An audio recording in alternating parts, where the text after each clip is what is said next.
Michezoni extra leo kupitia Nyanza Sports tunachambua kidogo kuhusiana na mtumishi wa Mungu ambaye pia ni bingwa wa boxing wa uzani wa juu zamani. Namzungumzia George Foreman ambaye amefariki tarehe 21 mwezi wa 3 mwaka 2025. May he so rest in peace. Huyu jamani mtumishi wa Mungu lakini pia ni bingwa wa zamani wa uzani wa juu mara 2 duniani, ambaye baada ya umri wa miaka 76 miezi 2 na siku 11 pumzi yake ilikatika Machi ya 21 mwaka huu wa 2025. Enzi za utoto wake aliacha shule akiwa na umri wa miaka 15 pekee, akaingia mtaani akawa kibaka. Maisha kuibia watu kwa zaidi ya mwaka mzima yakamjaza hatia, lakini akaomba kujisahihisha na akapewa fursa ya mafunzo ya ufundi kwa maana ya job corps. Akafunzu ufundi seremala pamoja na uwashi. Alikuwa na kimo kizuri, mwili mkubwa, akataka kuwa mchezaji wa American football, lakini alipohamia Pleasanton mjini California huko Houston Texas alianza kujifunza boxing.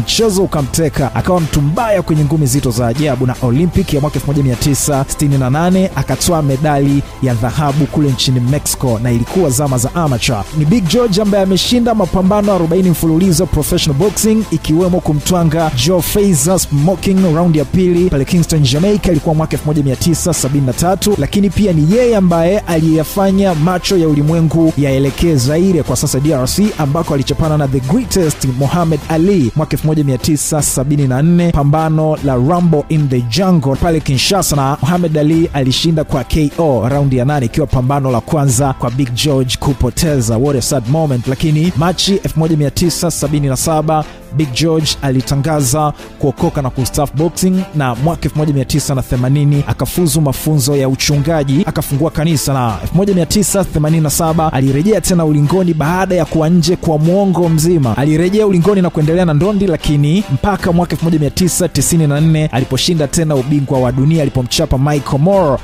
raundi ya 10. Kupitia kifo cha Big George tunajifunza kitu kimoja, kwamba bingwa wa dunia wa uzani wa juu wa boxing aliyeshinda akiwa na umri mkubwa zaidi ameuvuka mstari wa uhai. Jitu Ngumijiwe, tajiri, mmoja kati ya mabondia wachache waliokufa matajiri, na mfanyabiashara, mwandishi na mchungaji katika kanisa lake, na utajiri wake unakadiriwa kufika zaidi ya bilioni 7.9 za Kitanzania. Mapambano 76 ndo ameshinda na kupoteza mapambano 5 pekee. May he so rest in paradise, amen. Ni hayo kwa leo kwenye michezo extra. Nimekujuza jambo kuhusiana na bingwa wa ndondi wa zamani, mtumishi wa Mungu Big George Foreman. Mimi naitwa Bibo Rama, endelea kusikiza Nyanza from Radio.